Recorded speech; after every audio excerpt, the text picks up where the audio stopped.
নমস্কার বন্ধুরা। আমাদের প্রধানমন্ত্রী নরেন্দ্র মোদীকে নিয়ে একটি কথা খুবই প্রচলিত যে মোদী যখন ডান্ডা চালায় তখন কোনো শব্দ হয় না, তবে পরে যখন ডান্ডা খাওয়া ব্যক্তি ব্যথায় কাতরায় তখন সবাই জানতে পারে যে খেলা তো আগেই সেরে দিয়েছেন নরেন্দ্র মোদী। আর ঠিক এই অবস্থা এখন আমেরিকার। 2 মাস আগে ভারত একেবারে চুপিসারে আমেরিকাকে যে আঘাত করেছিল তার ব্যথা ওঠা শুরু হয়েছে এখন। আমেরিকার নীতি নির্ধারকরা তো এও বলা শুরু করেছে যে ভারত যা করলো তা নাকি আনফেয়ার, ইলিগ্যাল। অথচ এই আনফেয়ার গেম খেলা শুরু করেছিল আমেরিকা নিজেই। তো চলুন জেনে নেওয়া যাক কী এমন করলো ভারত যার জন্য আমেরিকার বুকে ব্যথা শুরু হয়েছে। স্ক্রিনে একটি নিউজ দেখুন।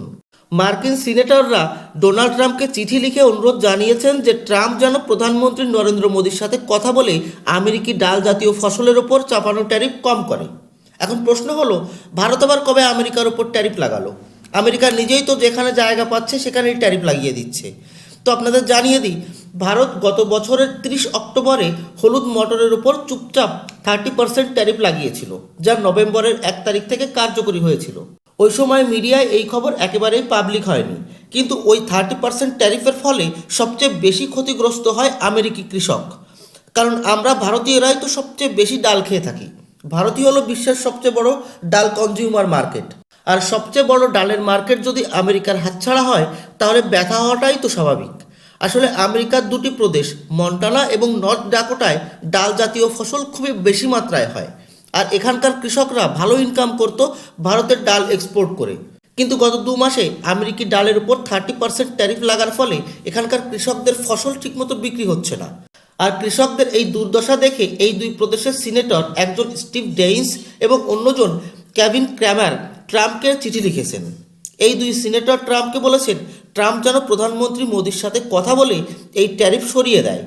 আসলে 2020 সালে ট্রাম্প যখন ভারতে আসেন তখন আমেরিকি কৃষক, বিশেষ করে যারা ডাল জাতীয় ফসল যেমন ছোলা, মসুর ডাল, শুকনো বিন, মটর ইত্যাদি উৎপাদন করে তাদেরকে বাঁচানোর জন্য মোদীকে অনুরোধ করেছিলেন।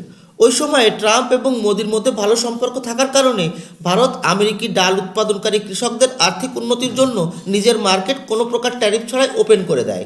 আর তখন থেকেই আমেরিকি কৃষকরা খুব কামাই করেছে ভারতের মার্কেট থেকে। আর আপনারা তো জানেনই যে মোদি কোনো কিছুই ভুলে যান না।